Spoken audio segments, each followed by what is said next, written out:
കാത്തിരുന്ന് നിലമ്പൂരിലെ തെരഞ്ഞെടുപ്പ് പ്രഖ്യാപനം ഉണ്ടായിരിക്കുകയാണ്. ഏറ്റവും ഒടുവിലായി വന്ന റിപ്പോർട്ടുകൾ അനുസരിച്ച് ജൂൺ 19 വോട്ടെടുപ്പ്, 23 വിധി.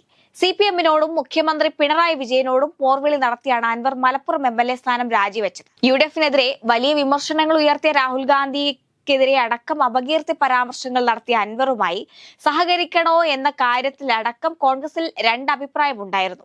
അൻവർ രാജിവെച്ച മാസങ്ങൾക്ക് ശേഷമാണ് തൃണമൂൽ കോൺഗ്രസിൽ ചേർന്ന അൻവറിനോട് സഹകരിക്കാൻ UDF തീരുമാനിക്കുന്നത്. നിലമ്പൂർ ഉപതെരഞ്ഞെടുപ്പും പിന്നാലെ വരുന്ന തദ്ദേശ തെരഞ്ഞെടുപ്പും കണക്കിലെടുത്താണ് അൻവറിനെ UDF-മായി സഹകരിപ്പിക്കണമെന്ന കാര്യത്തിൽ ഘടകകക്ഷികൾ ഒന്നിച്ചത്.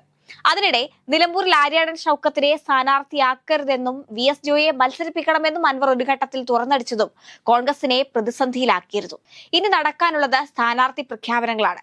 കോൺഗ്രസ് സ്ഥാനാർത്ഥികളെ തീരുമാനിച്ചെങ്കിലും ട്വിസ്റ്റുകൾ ഉണ്ടാകാൻ സാധ്യതയുണ്ട്. അതേസമയം ഇടതുമുന്നണിയും സ്ഥാനാർത്ഥിയെ പ്രഖ്യാപിച്ചിട്ടില്ല. ജൂൺ 2 ആകുന്നതോടെ നിലമ്പൂരിലെ സ്ഥാനാർത്ഥികളെ മനസ്സിലാക്കാനും സാധിച്ചേക്കും.